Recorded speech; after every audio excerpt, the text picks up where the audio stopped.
Assalamualaikum warahmatullahi wabarakatuh. Kembali lagi bersama channelnya DMT Dunia Militer Terkini.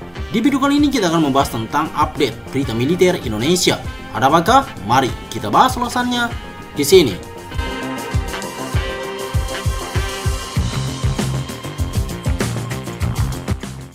Indonesia lebih baik prioritaskan 2 jet tempur ini dibandingkan ambil leasing F-16 Block 70 dari Amerika Serikat. Lebih dari itu, Amerika Serikat ingin menguatkan hegemoni geopolitiknya terutama di kawasan Asia Pasifik, sebab mereka harus bersaing dengan Cina yang juga bermaksud memperluas pengaruhnya ke negara-negara Asia Tenggara.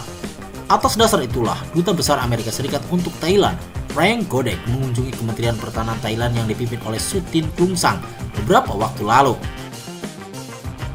Dilansir Zona Jakarta.com dari laman Defense Security Asia pada Sabtu 6 Juli 2024, melalui artikel berjudul US Open Loan to Thailand, Bangkok Reject Way to High Interest Rate. Washington menawarkan leasing kepada Bangkok lantaran negara target penjualannya sangat membutuhkan jet tempur baru untuk menggantikan armada tempur udara lawas yang akan segera dipensiunkan. Akan tetapi, negeri Gajah Putih sedang mengalami kekurangan alokasi APBN jika pembelian tetap mengacu pada pola yang sudah dilakukan selama ini, yakni memesan secara bertahap. Sehingga negeri Paman Sam pun menawarkan leasing sebagai solusi untuk membeli pesawat andalannya agar bisa diborong sekaligus. Menurut sudut pandang Amerika Serikat, penawaran yang terlihat bertolak belakang dengan patron pembelian alutsista ala Thailand selama ini dianggap lebih efektif. Artinya, proses pembelian dilakukan seperti halnya masyarakat umum ketika hendak membeli mobil atau motor secara kredit.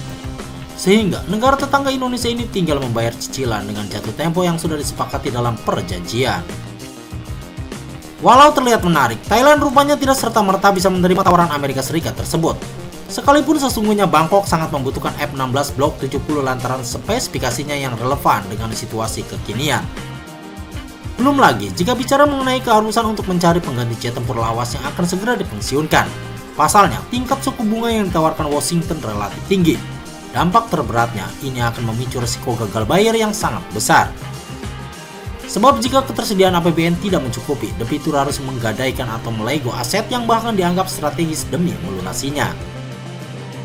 Namun, jika Thailand menerima tawaran pinjaman Amerika Serikat, kami akan menanggung suku bunga yang tinggi, kata Menteri Pertahanan Thailand Sutin Klungsang dikutip dari laman Defense Security Asia pada Sabtu 6 Juli 2024. Tingginya suku bunga yang ditawarkan Amerika Serikat harus menjadi perhatian bagi Indonesia jika nantinya ingin membeli atau ditawari F-16 Block 70 dengan skema leasing. Apalagi, negeri ini sesungguhnya memiliki prioritas lain dalam hal pengadaan jet tempur kelas dunia kekinian. Rafale dan KF-21 Boromai yang dikategorikan sebagai generasi 4,5 jika ditinjau secara teknis sesungguhnya sudah mendekati pesawat generasi kelima.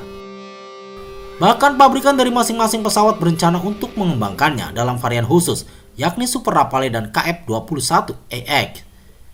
Melansir laman Airflop dalam artikelnya berjudul Indonesia Pay for Flight Base of the Dassault Rafale Fighter Jet yang terbit pada 9 Januari 2024, kewajiban pembayaran Rafale yang ditanggung oleh pemerintah Republik ini sesungguhnya sudah dinyatakan tuntas untuk pembelian sebanyak 42 unit.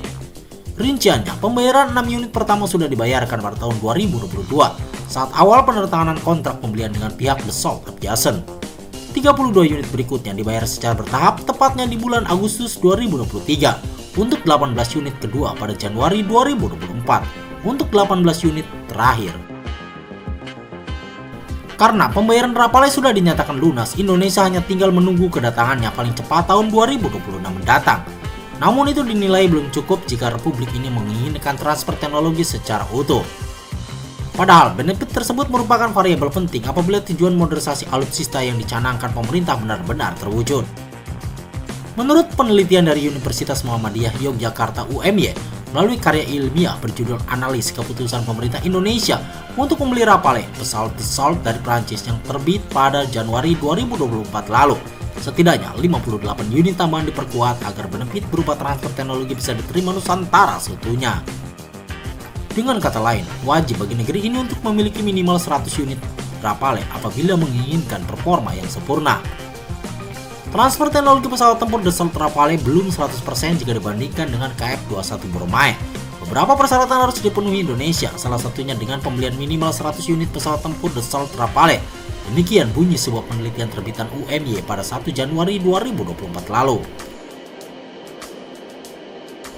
Apabila syarat ini dipenuhi, bukan tidak mungkin Dassault Aviation dengan senang hati akan menawarkan Super Rafale di lain waktu. Lain halnya dengan Rafale yang dianggap sudah tuntas meski terdapat syarat tambahan untuk transfer teknologi. Indonesia masih harus bergelut dengan menggunungnya tunggakan KF-21 Boramae. Indonesia sendiri berencana untuk membeli sebanyak 48 unit KF-21 Boramae sejak awal perjanjian dengan Korea Selatan disepakati. Total kontribusi yang harus dibayar negeri ini kira-kira mencapai 2 miliar dolar Amerika Serikat. Dalam perjalanannya, krisis anggaran menyebabkan kewajiban pembayaran yang harusnya ditunaikan dengan segera tampak tersendat sejak 2019. Pemberitaan laman Aero Times melalui artikel berjudul South Korea SKF-21 Project Financial Strain Trust Issue Why Indonesia yang dimuat pada 13 Juni 2024. Kendala finansial membuat pemerintah akhirnya mengajukan diskon utang kepada Defense Acquisition Program Administration (DAPA). Pengajuan ini dilakukan setelah sebelumnya DAPA menolak perpanjangan jatuh tempo yang semula dijadwalkan paling lambat tahun 2026 menjadi 2034. Sehingga total kewajiban kurang menjadi 400 juta dolar Amerika Serikat. Pengurangan kewajiban pembayaran KF-21 Boramae sesungguhnya justru membawa efek samping yang harus diterima. Konsekuensinya, Indonesia harus rela menerima pemotongan benefit berupa transfer teknologi yang dijanjikan oleh pabrikan. Atau kemungkinan lainnya jumlah unit yang diterima setelah lunas nantinya akan dikurangi.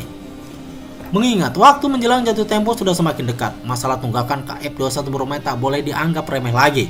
Terlebih DAPA berulang kali mengungkapkan keluh kesahnya sepanjang pembayaran belum sepenuhnya dilunasi. Walau belakangan ada upaya dari pemerintah secara diam-diam tanpa pengumuman resmi kepada publik untuk mencicilnya perlahan-lahan. Kita tidak boleh ditusuk dari belakang lagi dan kita tidak akan melakukannya, ujar Kepala DAPA Sek Jong-gun. DAPA juga masih terus memantau seperti apa sikap Indonesia ke depan setelah mengajukan diskon utang KF-21 Boramae. Kita dapat menentukan tingkat respon kita dengan memantau respon pihak lain. Transfer teknologi akan dilakukan sesuai dengan bagaimana Indonesia bereaksi, tutur Xiao. Terlepas dari segala masalah yang terjadi, publik sudah menunggu seperti apa kolaborasi Rafale dan KF-21 Boramae jika Indonesia benar-benar menerima dan menggunakannya. Sebab kombinasi keduanya merupakan jembatan menuju terwujudnya Indonesia Emas 2045 dalam bidang pertahanan.